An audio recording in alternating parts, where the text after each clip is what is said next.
अल्हम्दुलिल्लाह अल्हम्दुलिल्लाह नहमदुहु व नस्तईनुहु व नुमिनु बिही व नतवक्कलु अलैहि व नऊज़ु बिल्लाहि मिन शुरूरि अनफुसिना व मिन सय्यिआति अअमालिना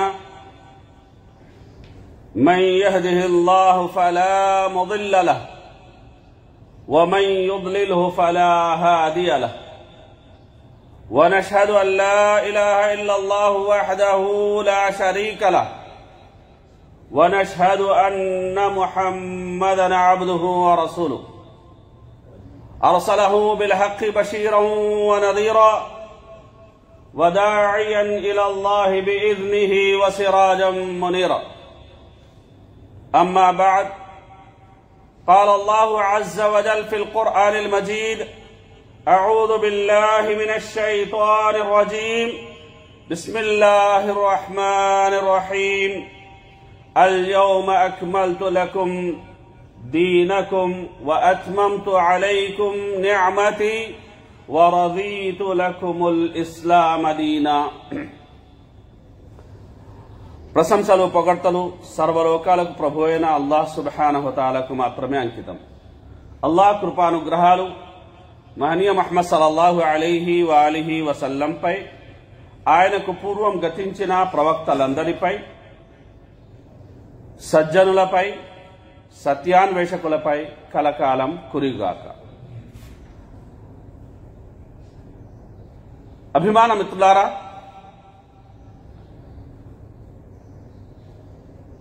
మన మతి ఎంతో మన గతి అంతే. అల్లాహ్ సుబ్హానహు వ తఆలా ఖురాన్లో సెలవిస్తున్న మాట, అల్యౌమ అక్మల్తు లకుం దీనకుం, నేను ఈరోజు మీకోసం మీ ధర్మాన్ని సమగ్ర జీవన సంవిధానంగా పరిపూర్ణం చేశాను. మీకోసం నా అనుగ్రహాన్ని పూర్తిగా నెరవేర్చాను. మీ శ్రేయస్సు కోసం ఇస్లాంను మీ జీవన ధర్మంగా ఆమోదించాను. అభిమాన మిత్రులారా, ఇస్లాం ధర్మం సమస్త మానవాళి కోసం సర్వలోక ప్రభువైన అల్లాహ్ సుబ్హానహు వ తఆలా సమ్మతించి ఆమోదించిన యొక్క ధర్మం. ఈ జీవన విధానాన్ని విడనాడి ఇతర పద్ధతులను, సిద్ధాంతాలను, రాతారీతులను గనక మనం అవలంబించినట్లయితే ఖచ్చితంగా మనం నష్టపోతాము, కష్టపడతాము, ఇహంలోను పరంలోను. ఇస్లాం ధర్మం ఒక మతం కాదు, అది సంపూర్ణ జీవన సంవిధానం. ప్రకృతి ధర్మమైన ఇస్లామే ముస్లిం సమాజానికి ప్రాతిపదిక, పునాది. అంటే ఇస్లాం అంటే శాంతి, విధేయత, సమర్పణ. అది అత్యంత పురాతనమే కాని నిత్య నవీనం, నిత్య నూతనం, పునీతం, పవిత్రం. సత్యం, పరోపకారం, త్యాగం, ప్రేమ, సేవ ఇవన్నీ సత్యధర్మైన ఇస్లాం మనిషికి నేర్పే గొప్ప నైతిక విలువలు. ఐహిక సాఫల్యానికి మార్గాలు, స్వర్గ అధిరోహణకు సోపానాలు, మెట్లు. అభిమానంతో ఈరోజు మనం ఇస్లాం ధర్మం మనకు నూరిపోసే కొన్ని విలువలను, విషయాలను, విలువైన విషయాలను ఇన్షాఅల్లాహ్ తెలుసుకుందాం. తెలుసుకొని మన గతిని మార్చుకొని మన మతిని మార్చుకొని మన గతి అధోగతికి పాలవ్వకుండా గొప్ప ఘనకీర్తిని గడిపేలా మార్చుకునేందుకు మలుచుకునేందుకు మన వంతు శక్తి వంచన లేకుండా ప్రయత్నం చేద్దాం. అల్లాహ్ సుబ్హానహు వ తఆలా ఖురాన్లో సెలవిస్తున్న మాట, వకూలు లిన్నాసి హుస్నా, మీరు ప్రజలతో మంచి మాటలే మాట్లాడండి. కనుక మనం ఏది మాట్లాడినా ఆచి తూచి మాట్లాడాలి. ఆచి అంటే ఒకరు కట్టలేకపోతే ఆ బాకీ నేను కట్టుకుంటాను అనడం. అంటే పంతానికో పనికిరానే పౌరుషానికో పోయి అంతా నేనే కడతాను అని నెత్తినేసుకుంటే తర్వాత నోరు జారిన నేరానికి చేతులు కాల్తాయి. కొన్ని సందర్భాలలో పళ్ళు కూడా రాలుతాయి. జాగ్రత్త అంటున్నారు పెద్దలు. తూచి అంటే తన స్థాయిని బట్టి ఎంత మాట ఏ సందర్భంలో ఎక్కడ ఎలా అనవచ్చో అంతే అనడం. అంటే తూచినట్టుగా మాట్లాడడం. మన మాటలో గాని మనం మాట్లాడే తీరులో గాని తేడా వస్తే వ్యవహారం అనేది బెడిసి కొడుతుంది. అభిమాన మిత్రులారా, భార్యాభర్తల మధ్య మాట తూలితే పచ్చని కాపురంలో మంటలే. పెద్దలు పిల్లల మధ్య మాట తూలితే చక్కని శిక్షణలో మంటలే. ఇరు దేశాల మధ్య మాట తూలితే శాంత సహిత సరిహద్దుల్లో మంటలి. మనిషి సాటి మనిషి విషయంలో మాట తూలితే మానవ సంబంధాల్లో మంటలే. ఇవన్నీ కలగలిస్తే నరకాగ్ని మంటలే అన్నారు ప్రవక్త ముహమ్మద్ సల్లల్లాహు అలైహి వసల్లం. కనుక ప్రజలు అధికంగా నరకాగ్నికి ఎందుకు పోతారు అంటే ఇల్లా హసాయిదు అల్సినతిహిం అని ప్రవక్త సల్లల్లాహు అలైహి వసల్లం వారు సెలవిచ్చారు. అంటే మనిషి కూసే మాటల కోతలే వారిని నరకాగ్నికి ఆహుతి చేస్తాయి అని మహనీయ ముహమ్మద్ సల్లల్లాహు అలైహి వసల్లం వారు సెలవిచ్చారు. అభిమానం ఇలా గొడ్డలితో నరికిన చెట్టు మళ్లీ చిగురుస్తుంది గాని మాటలతో ముక్కలైన మనసుని జిగురు పెట్టి అతికించడం అనేది చాలా కష్టం. కాబట్టి అమృతం అనేది బయటికి వచ్చినా లోపలికి పోయినా ఆనందమే. విషం బయటికి వచ్చినా లోపలికి వెళ్ళినా ప్రమాదమే, ఉపద్రవమే.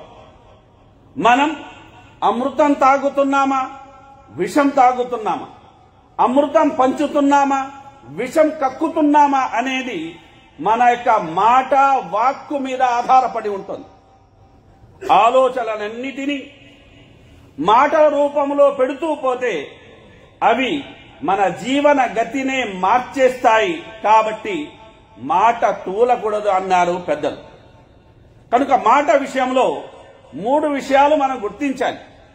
ఒకటి ఇబ్నుల్ ఖయ్యిం రహిమహుల్లాహ్ గారు సెలవిచ్చారు, మాట ఏదైనా సరే 3 స్థితులు కలిగి ఉంటుంది. ఒకటి, అది సంపూర్ణంగా సత్యమైనదై శ్రేయస్కరమైన మాటై ఉంటుంది. ఖచ్చితంగా అలాంటి మాట మనం పలకాలి. రెండవది, అది సంపూర్ణంగా అసత్యమైనది, చెడ్డదై ఉంటుంది. కనుక పూర్తిగా అలాంటి మాటను విడనాడాలి. మూడవది, బహుశా చెడ్డది కావచ్చు, మంచిది కావచ్చు. మంచి చేస్తుందా తెలీదు, చెడ్డ చేస్తుందా తెలీదు. కనుక ఇలాంటి మాట విషయంలో మనం జాగ్రత్త పడాలి. ప్రవక్త సల్లల్లాహు అలైహి వసల్లం వారు సెలవిచ్చారు, ఫమనిత్తక శుభహాత్ ఇస్తబరా లిదీనిహి వఅర్దిహి. అనుమానాస్పద విషయాలకు మీరు దూరంగా ఉన్నట్లయితే మీరు మీ ధర్మాన్ని, మానాన్ని రక్షించుకున్న వారవుతారు. అలాగే ప్రవక్త సల్లల్లాహు అలైహి వసల్లం వారు అన్నారు, దా యరీబుక్ ఇలా మా యరీబుక్. నీకు సందేహం ఉన్న ఒక విషయాన్ని వదిలేసి సంతృప్తి ఉన్న విషయాన్ని నువ్వు అమలుపరచు అని ప్రవక్త ముహమ్మద్ సల్లల్లాహు అలైహి వసల్లం వారు సెలవిచ్చారు. కనుక అభిమానం ద్వారా ఈ విషయంలో మనం ఆచి తూచి అనేది అడుగు వెయ్యాలి. ఇక రెండో విషయం, ఖురాన్ చింతన.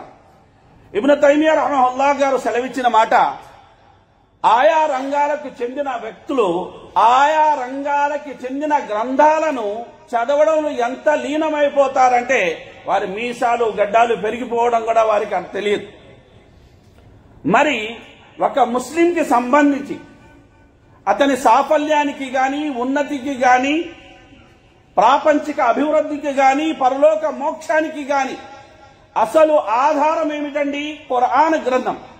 మరి ఈ ఖురాన్ గ్రంథాన్ని చదివే విషయంలో, పారాయణం చేసే విషయంలో, ఈ ఖురాన్ గ్రంథాన్ని అర్థం చేసుకునే విషయంలో మనం ఎంత శ్రద్ధ వహించాలి, ఎంతగా అనేది అర్థం చేసుకుని ఖురాన్ గ్రంథాన్ని ఆచరణలో పెట్టాలి అన్న విషయాన్ని మనం ప్రశాంతంగా ఆలోచించాలి సోదరులారా. ఎందుకంటే ఎప్పుడైతే ఖురాన్ భావార్థాన్ని మనం తెలుసుకుంటామో, దాని భావామృతాన్ని మన జీవితాల్లో నింపుకుంటామో అప్పుడు మన జీవితం అనేది ఆనందభరితం అవుతుంది. కాబట్టి ఖురాన్ గ్రంథాన్ని అర్థం చేసుకోవాలి, ఆచరణలో పెట్టాలి. ఇక అభిమానం మిత్రులారా, పాపులతో మనం ఎలా వ్యవహరించాలి అంటే గమనించండి. మనిషి మనుగడకు మూలం ధర్మం. దానికి యొక్క అనుగుణంగా మనం నడుచుకున్నట్లయితే అనేక విషయాల్లో సృష్టిలో ఉన్న చరాచరాలన్నీ మనకు సహకరిస్తాయి. తెలిసి చేసినా తెలియక చేసినా తప్పు చేశామంటే ధర్మానికి విరుద్ధంగా మనం ప్రవర్తించినట్లే. అందుకే అల్లాహ్ మనం చేసే తప్పులను ఏదో ఒక సందర్భంలో, ఏదో ఒక రూపంలో తెలియజేస్తూనే ఉంటాడు. జ్ఞానులైన వారు ఆ సూచనలను అర్థం చేసుకొని పశ్చాత్తాపానికి వారు సిద్ధమై మళ్లీ ఆ తప్పులు జరగకుండా జాగ్రత్త పడుతూ ఉంటారు. అయితే అవివేకులు, మూర్ఖులు అజ్ఞానంతో అల్లాహ్ చేసిన ఆ హెచ్చరికలను గమనించకుండా తప్పుల మీద తప్పులు చేస్తూ దైవాగ్రహానికి గురవుతూ ఉంటారు. వారి జీవితాన్ని తప్పుల తడికెగా వారు మార్చుకుంటూ ఉంటారు. అభిమాన మిత్రులారా, అపారమైన జ్ఞానం కలిగిన వారైనప్పటికీ ఆర్థిక బలంతోనూ, శారీరక బలంతోనూ, అంగ బలంతోనూ, జ్ఞానం నాకు ఉంది అన్న యొక్క అహంకారంతోనూ, అణుచుకోలేని మనోవాంఛలతోనూ తప్పులు చేస్తూ ఉంటారు. అసలు తప్పులు ఎందుకు చేస్తున్నామంటే, ధర్మాన్ని ఎందుకు తప్పుతున్నామంటే అవి మన మనసుకే బాగా తెలుసు. కనుక దానికి మూల కారణం మనం మన మనసుని సత్వగుణాలలో నింపకుండా రజోగుణంలోనూ తమోగుణంతోనూ మన మనసుని మనం నింపుకున్నాం. మన మనసు చంచలమైపోయింది. అలా అది మన శరీర అవయవాలతో తప్పులు చేపిస్తుంది. ఇక ఇలా మానవ యొక్క దౌర్బల్యాలకు, బలహీనతలకు లోలై తప్పులు చేసిన వారితో మనం ఎలా వ్యవహరించాలి అంటే అల్లాహ్ సుబ్హానహు వ ఖురాన్లో సెలవిస్తున్నాడు, వఖ్ఫిద్ జనాహక లిమన్ తబియక మినల్ ముమినీన్. ఎవరైతే ఓ ప్రవక్త సల్లల్లాహు అలైహి వసల్లం విశ్వాసుల్లో నిన్ను అనుసరిస్తున్నారో వారి విషయంలో నువ్వు మెతక వైఖరి కలిగి ఉండు. అలాగే అల్లాహ్ సుబ్హానహు వ తఆలా మరో సందర్భంలో అన్నారు, ఫబిమా రహ్మతిన్ మినల్లాహి లింత లహుం వలౌ కుంత ఫద్దన్ గలీదల్ కల్బి లన్ ఫద్దు మిన్ హౌలిక్ ఫఅఫు అన్హుం వస్తగ్ఫిర్ లహుం వషావిర్హుం ఫిల్ అమ్ర్. కేవలం అల్లాహ్ కృపతోటి నువ్వు మృదు స్వభావుడవయ్యావు. ఒకవేళ కఠిన మనస్కుడవై ఉన్నట్లయితే వారు నీ నుండి దూరంగా పారిపోయేవారు. కనుక వారిని క్షమించు, వారి కోసం అల్లాహతో క్షమించమని వేడుకో. అలాగే ముఖ్య విషయాల్లో వారిని కూడా సంప్రదించు అని అల్లాహ్ సుబ్హానహు వ తఆలా సెలవీయడం అనేది జరిగింది. కనుక ఒక ముస్లిం సోదరుడు తప్పు చేశాడు అంటే అతని మానాన్ని అతన్ని వదిలేయడము, వెలివేయడము, లేదంటే అతన్ని అసహించుకోవడము, అతనితో సంబంధాలు తెగదెంపులు చేసుకోవడము చేయడం వల్ల ఏమవుతుందంటే అభిమానం మిత్రులారా, మరింత అతను పాప ఊబిలో కూరుకుపోయే యొక్క ప్రమాదం. ఆల్రెడీ అతను ఆ పాప ఊబిలో దిగజారుతున్నాడు. చెయ్యిచ్చి మనం బయటికి లాగాలే గాని మరింత అతన్ని లోపలికి నెట్టే ప్రయత్నం అనేది చెయ్యకూడదు. కనుక ఇది మనం గమనించాలి. అల్లాహ్ మన తప్పులను క్షమించాలని మనం కోరుతాం గనక సాటి ప్రజల యొక్క తప్పులని మన్నించే క్షమించే యొక్క పెద్ద మనసు మనకు ఉండాలి. ఇక అభిమాన మిత్రులారా, పౌరుషాన్ని రగిలించే విధంగా పరుష పదజాలంతో మనం ప్రజల్ని సంబోధించకూడదు. తిట్టిపోయడం కన్నా ఎత్తి పొడవడం అనేది ఎక్కువ ప్రభావాన్ని చూపుతుంది. కనుక ఎత్తి పొడుపులంటే కొందరికి ఎంత ఇష్టమంటే వరసైన వారినల్లా వంకర మాటలతో ఆట పట్టించడం వారికి ఎంతో ఆనందాన్ని సునకానందాన్ని ఇస్తుంది అని మనం చెప్పచ్చు. కనుక అభిమాన మిత్రులారా, భార్యని భర్తని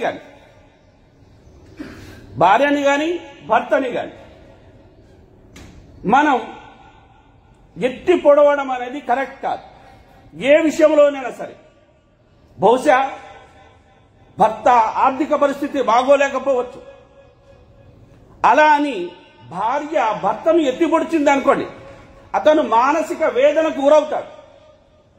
కనుక అభిమాన మిత్రులారా, మన సోదరులు ఏదైనా లోపం ఉంది అంటే మనం దాన్ని ఎత్తి పొడవడం కన్నా వారి శ్రేయాన్ని కోరుతూ ఆ యొక్క లోపాన్ని దూరం చేసే, ఆ పరిస్థితి నుండి అతను పడగలిగే యొక్క పరిష్కారాన్ని మనం సూచించగలిగే యొక్క పని చెయ్యాలి.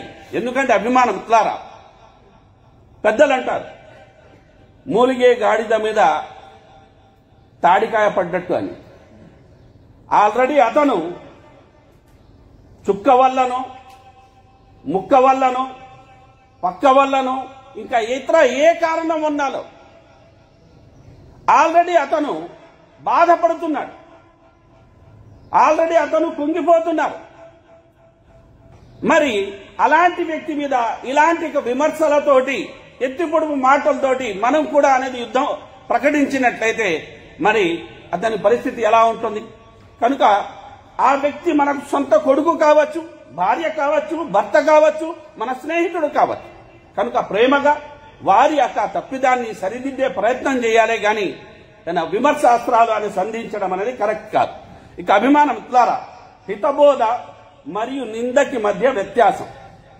ఒక వ్యక్తిలో ఒక లోపం ఉంది అంటే ఆ వ్యక్తి శ్రేయాన్ని కోరుతూ, అయ్యా నేను నీ మేలును కోరుతున్నాను, దయచేసి ఒంటరిగా తీసుకెళ్లి ఎవరు లేని సమయంలో ఈ యొక్క లోపాన్ని నువ్వు విడనాడు, ఈ దుర్లక్షణాన్ని విడనాడు, వదిలే, నీకు మేలు జరుగుతుందని మనం చాలా ప్రేమపూర్వకంగా విందు ఇచ్చో, ఛాయ్ తాపించో చెప్పామనుకోండి, ఖచ్చితంగా ఆ సమయంలో అతను మారకపోవచ్చు. అయితే జీవితంలో ఒకవేళ ఎదురు దెబ్బ తగిలినా, ఒకవేళ అతనిలో మార్పు వచ్చినా ఆ సమయంలో అంత మంచిగా వ్యవహరించే మనల్ని మాత్రం ఖచ్చితంగా అతను గుర్తుపెట్టుకుంటాడు. కనుక అభిమాన మిత్రులారా, ఇది మన ఎదుటి వ్యక్తి శ్రేయాన్ని కోరి అతని లోపాన్ని చెబితే హితబోధ. అలా కాకుండా అతను మనసుని బాధ పెట్టాలని, లేదంటే అతను బదనాం చెయ్యాలని, అతని కాపురాన్ని కూల్చాలని, లేదంటే వీధికి లాగాలని ఈ దురుద్దేశాలు పెట్టుకుని కనుక ఒకవేళ ఒక వ్యక్తిలో ఉన్న లోపాల్ని మనం ఎత్తి చూపుతున్నాము అంటే అదేమవుతుందండి? నింద అవుతుంది, గీబత్ అవుతుంది. కనుక అల్లాహ్ సుబ్హానహు తఆలా ఖురాన్లో సెలవిచ్చిన మాట, మీ మృత సోదరుని మాంసం తినడానికి మీరు ఇష్టపడతారంటే ఖచ్చితంగా మానవ నైజం దాన్ని అసహించుకుంటుంది. కనుక అల్లాహ్ అన్నారు మీరు ఇష్టపడరు. అల్లాహ్ ఏమంటున్నారు? మీరు ఇష్టపడరు. మరి అలాంటిది మీ సొంత సోదరుని విషయంలో ఎందుకు మీరు ఇలాంటి యొక్క దుశ్చేష్టకు పాల్పడుతున్నారని అల్లాహ్ సుబ్హానహు తఆలా ప్రశ్నిస్తున్నాడు. ఇక అభిమాన మిత్రులారా, మన యొక్క సృష్టికర్తని అల్లాహ్ సుబ్హానహు తఆలా మనల్ని సృష్టించడంతో పాటు మనకి కావాల్సిన యొక్క మస్తిష్కాన్ని, ప్రజ్ఞకు నిధిగా చేశాడు. కనుక అలాగే మనల్ని పరీక్షించడానికి మనలో కొన్ని బలహీనతలు కూడా అల్లాహ్ సుబ్హానహు తఆలా పెట్టాడు.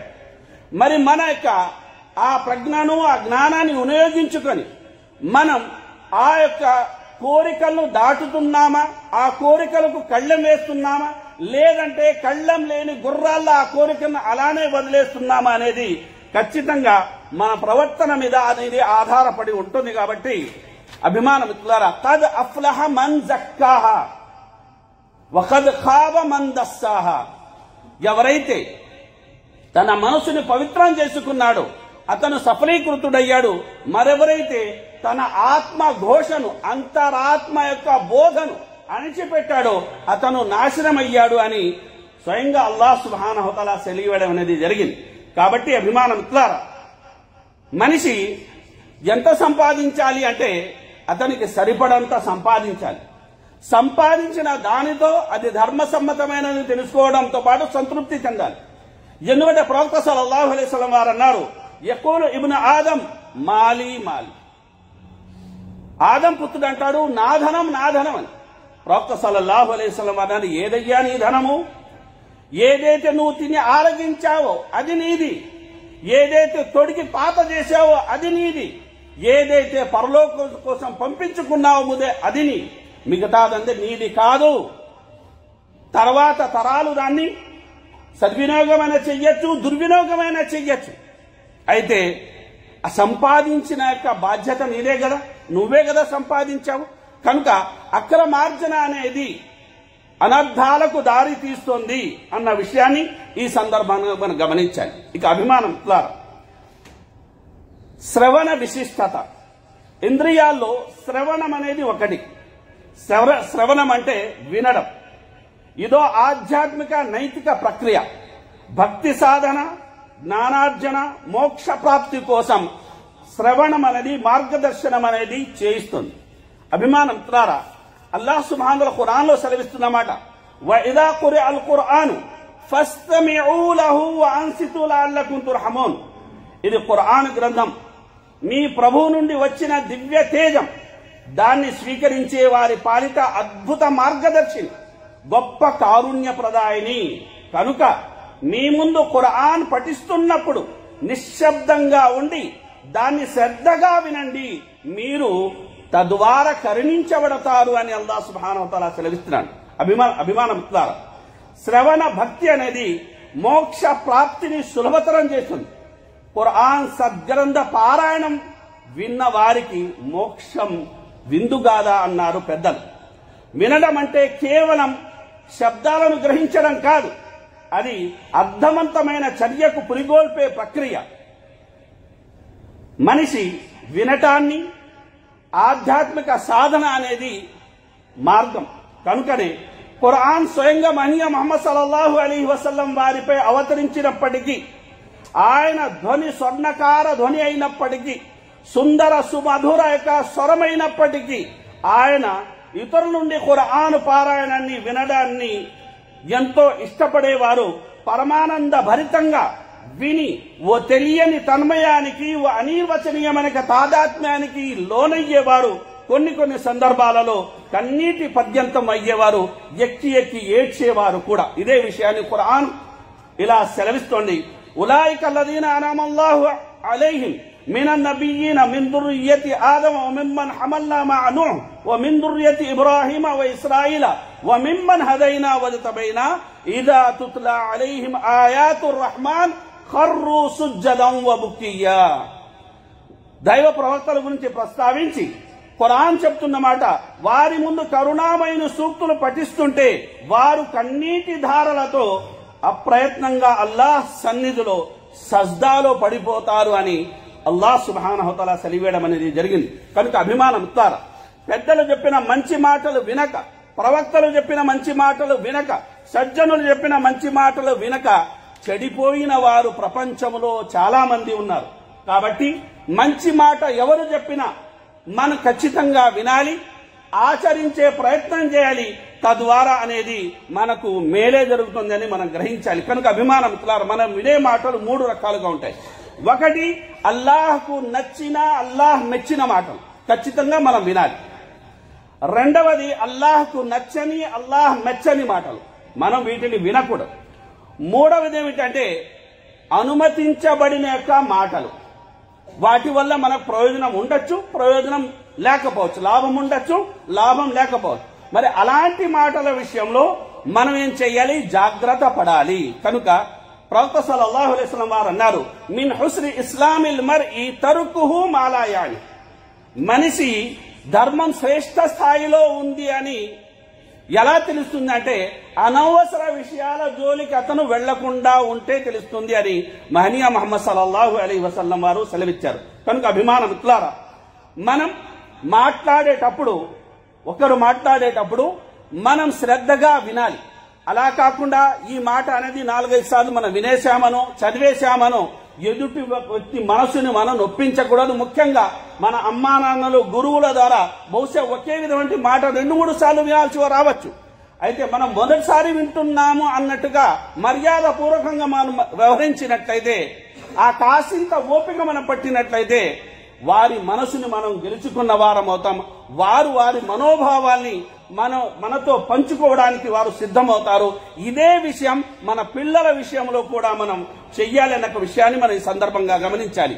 అలాగే మనిషి సకల కర్మలకు గీటుగా ఏమిటంటే నమాజ్. కనుక అబిల్ ఆలియా రహమహుల్లా గారు సెలవిస్తున్నారు, నేను హదీసు కోసం సుదీర్ఘ ప్రయాణం చేసి వెళ్లేవాడిని, 100,000 కిలోమీటర్లు. అక్కడ వెళ్లి ఆ వ్యక్తి నమాజ్ విషయంలో పర్ఫెక్ట్ గా ఉన్నాడంటేనే హదీసు తీసుకునేవాడిని.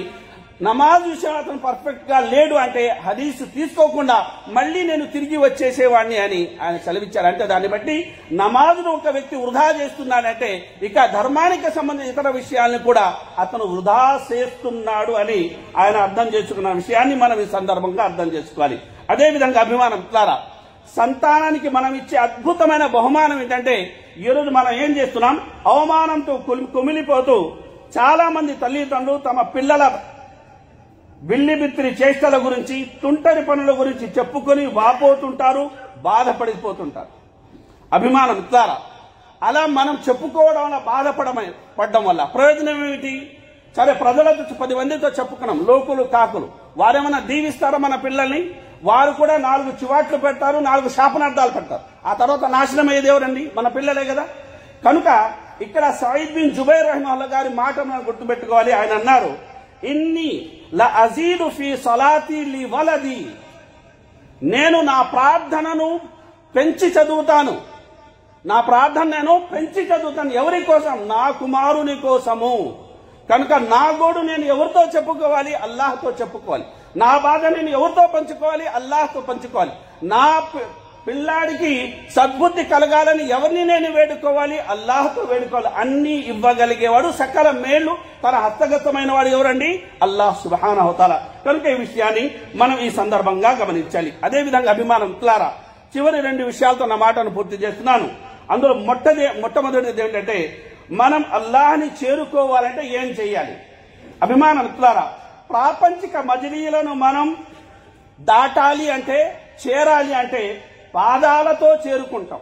అయితే పరలోక మజిలీని మనం దాటాలి, పరలోక మజిలీని మనం చేరుకోవాలి అంటే దానికి ఎలాంటి కల్మషం, కల్లా కపటం లేని వినిర్మలమైన మనసుతోనే సాధ్యమని సందర్భంగా మనం గమనించాలి.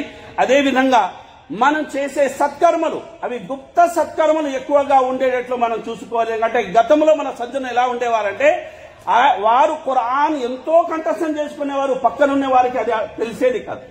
వారు ఎన్నో నఫిల్ ఆరాధనలు చేసేవారు. అయితే విజిటర్స్ ఎవరైతే ఉంటారో, సందర్శకులు, వారికి ఆయన అదనంగా ప్రార్థనలు చేస్తున్నారన్న విషయమే తెలిసేదే కాదు. అంతలా గుప్తంగా వారు ప్రార్థనలు చేసేవారు. కనుక అభిమానం ద్వారా ఏది ఏమైనప్పటికీ గుర్తుపెట్టుకోండి, ఇస్లాం ధర్మం మన సంపూర్ణ జీవన విధానం. కనుక ఇస్లాం ధర్మం మీదే మనకు మరణం రావాలి, అల్లాహ్తో మనం వేడుకోవాలి.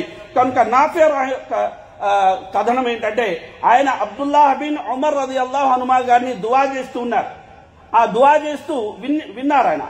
ఆయన దువాలో ఏమంటున్నారంటే, అల్లాహుమ్మ ఇన్నక కుల్త ఉదుఊని అస్తజిబ్ లకుం వ ఇన్నక లా తుఖ్లిఫుల్ మియాద్ వ ఇన్ని అస్అలుక కమా హదైతనీ లిల్ ఇస్లామి అల్లా తన్జిఅహు మిన్నీ హత్తా తతవఫాని వ అనా ముస్లిం. ఓ అల్లాహ్, నిశ్చయంగా నువ్వే అన్నావు, మీరు మొర పెట్టుకోండి, మీ మొరల్ని నేను ఆలకిస్తాను అని. మరి నువ్వు మాట తప్పవు కదా. నేను నీతో అడుగుతున్నాను, ఎలాగైతే నువ్వు సత్యధర్మైన ఇస్లాం వైపునకు నాకు సన్మార్గం చూపించావు, జీవిత కాలంలో ఎప్పుడు దాన్ని నా నుండి వేరు చెయ్యకు, నాకు మరణం ముస్లింగానే రావాలి అని ఆయన దువా చేసేవారు. కనుక అభిమానం మనం ముస్లింగా జీవిస్తున్నందుకు గర్వపడాలి. అలాగే ఇస్లాం ధర్మాన్ని కూలంకషంగా తెలుసుకునే ఆచరణలో పెట్టాలి. ఆ రకంగా మనం చేసుకున్నట్లయితే మన యొక్క మతి మంచిదవుతుంది, మన గతి కూడా మంచిదవుతుంది. అందులో ఎటువంటి సందేహం లేదు. అల్లాహ్ సుబ్హానహు వ తఆలా అన్న విన్న విషయాల్లో మంచిని గ్రహించి వాటికి అనుగుణంగా నడుచుకునే సద్బుద్ధి సద్భాగ్యాన్ని మనందరికీ ప్రసాదించుగాక. ఆమీన్. బారకల్లాహు లనా వ లకుం ఫిల్ ఖురానిల్ హకీమ్ వ నఫఅని వ ఇయ్యాకుం బిల్ ఆయాతి వ దిక్రిల్ హకీమ్ ఇన్నహు తఆలా గఫూరుర్ రహీమ్.